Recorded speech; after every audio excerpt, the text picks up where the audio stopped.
Se a arte realmente imita a vida, o programa de hoje nos dará um panorama fantástico entre cinema e história a partir do icônico filme potiguar Boi de Prata. Antes, se inscreve aqui no canal, dá aquela forcinha, a gente tem tentado levar registros relevantes da nossa arte, da cultura potiguar. Inclusive, esta entrevista será dividida em duas partes. A historiadora e produtora audiovisual Flávia Assaf nos deu uma imensidão de informações. A primeira parte você confere agora, mas antes eu pergunto quem Flávia Assaf pensa que é.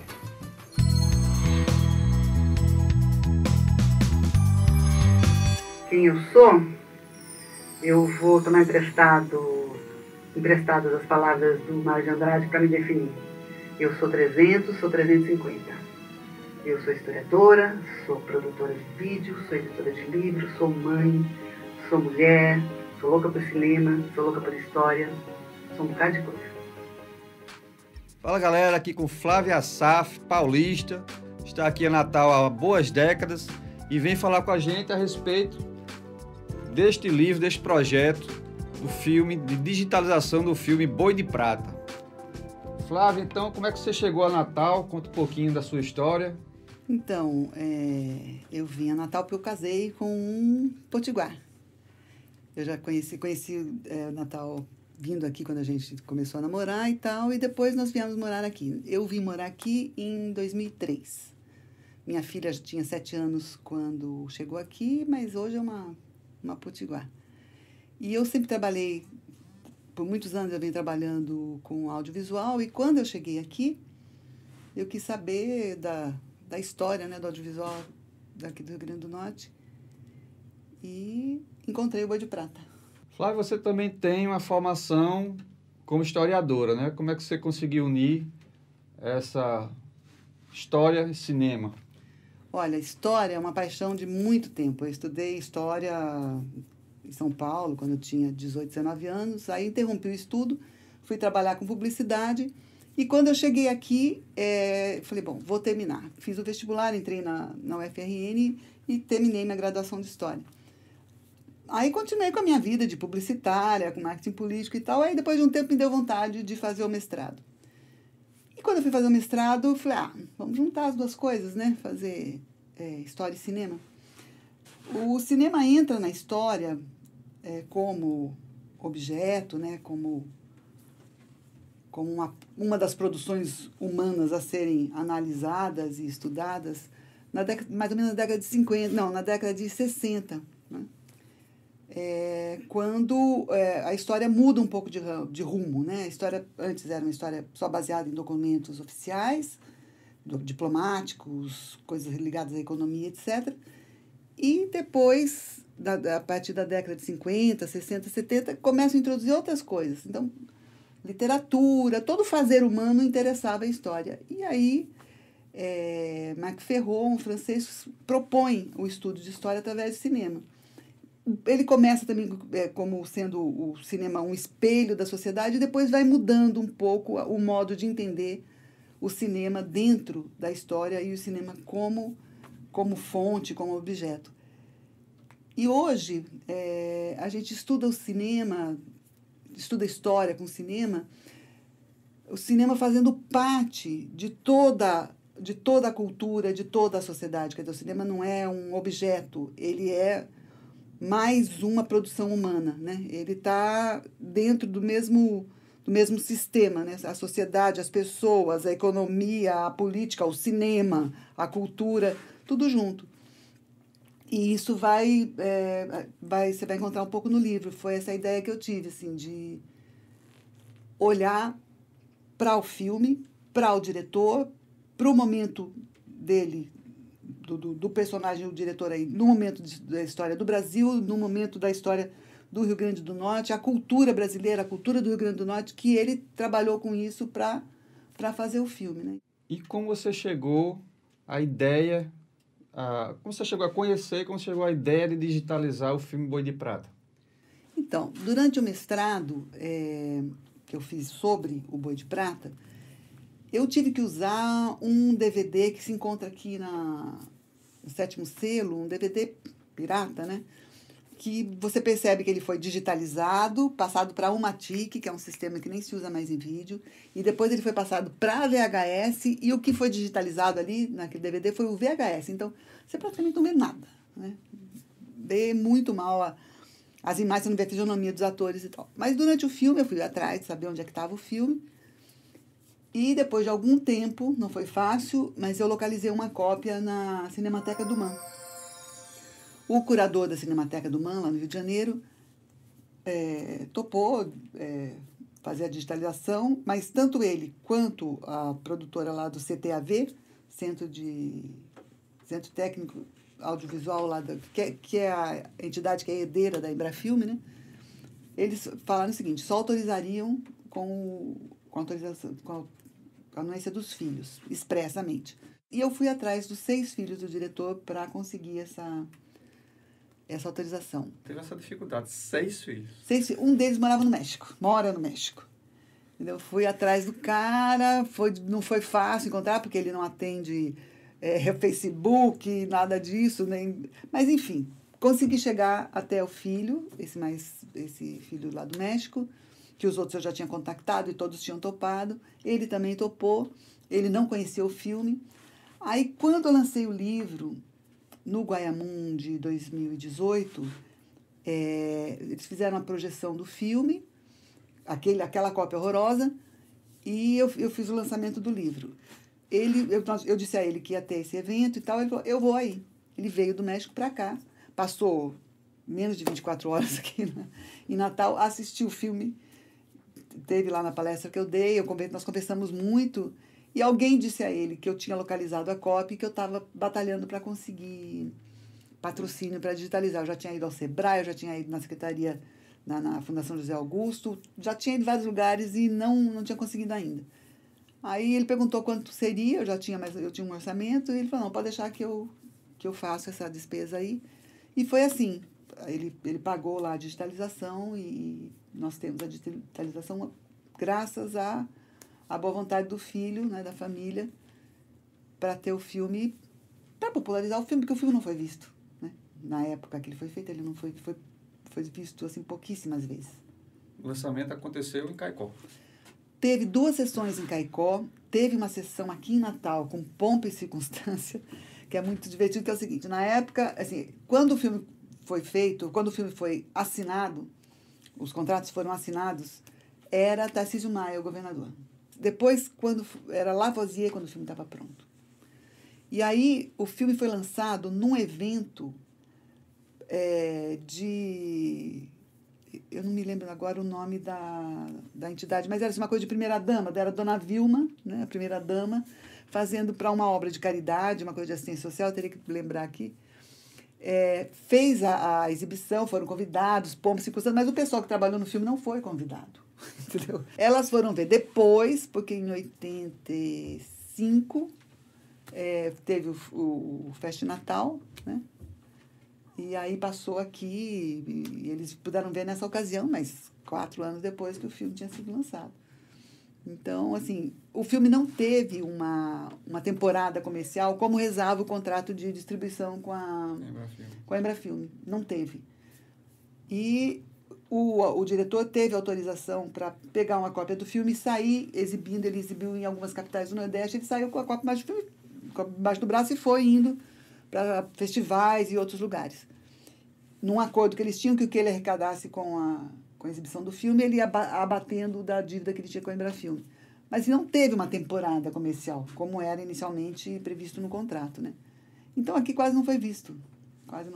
E depois a cópia some, ninguém sabe, ele morreu e aí que ninguém sabia mesmo, né? Em 1972, a gente teve o primeiro longa aqui do Rio Grande do Norte, que foi Jesuíno Brilhante, de William Kober.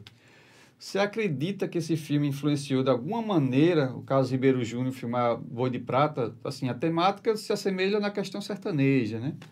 A temática do Nordeste é uma coisa muito interessante. Você vê, o Ribeiro Júnior, ele foi aluno de Nelson Pereira.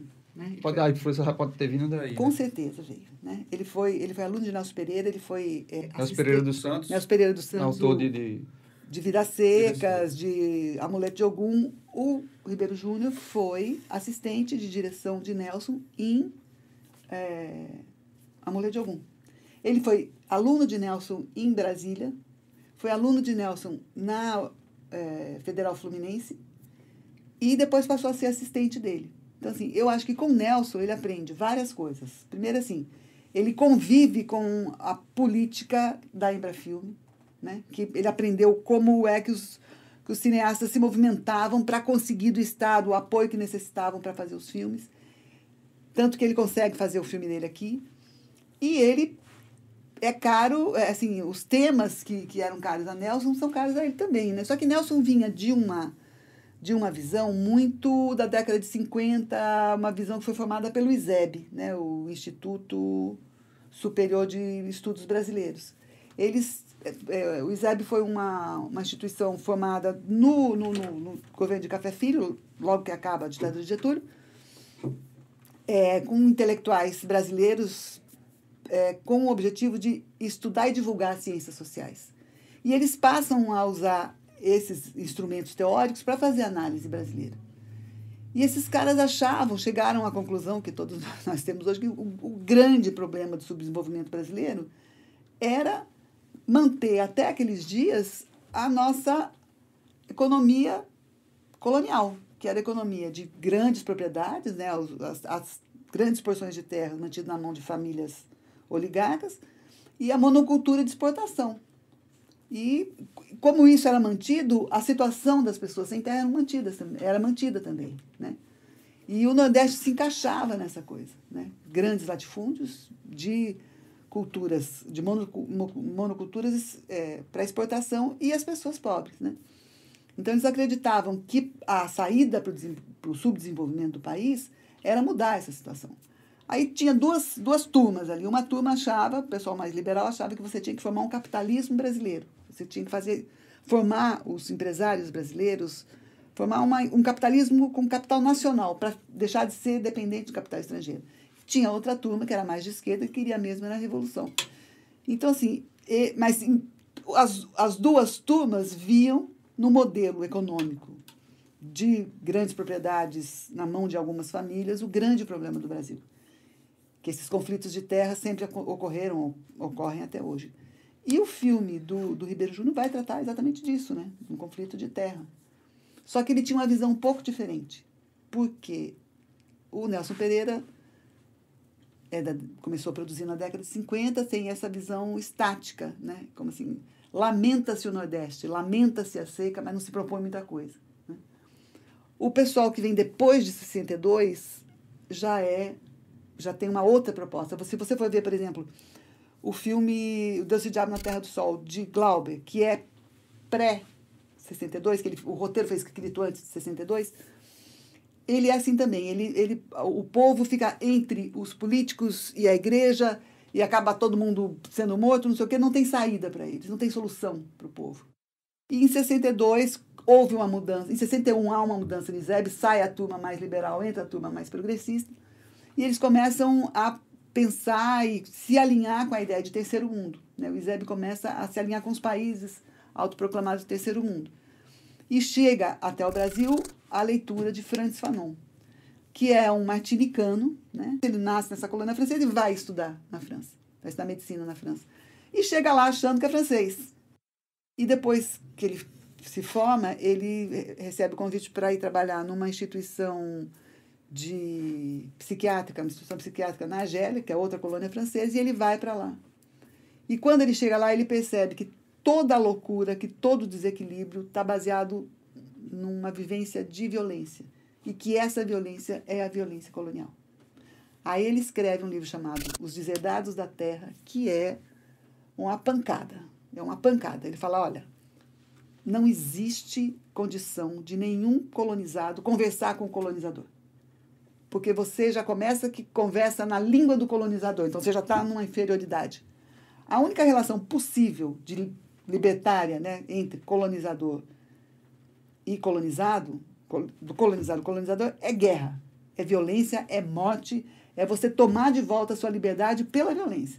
Bacurau, então, parece também ter surgido a partir de toda essa conjuntura que você narrou, né? Olha, Bacurau é um filme recente, né? Tem 40 anos entre um filme e outro. Mas ele tem a mesma estrutura dramática, que é, inclusive, uma estrutura aristotélica, né? Que você tem protagonista, antagonista e a coisa se resolvendo no final. E tem os personagens. Você tem o colonizador, que no caso de Bacurau são os americanos. Você tem o colono, que é lá aquele paulista e aquele carioca, e você tem os colonizados, que é o pessoal lá de Bacurau. Entendeu? E ele também, o filme resolve a questão na violência. Né? Não tem... ninguém afaga ninguém ali, não. Eles recebem a violência do colonizador e devolvem com violência maior. Né? A estrutura dramática é igual.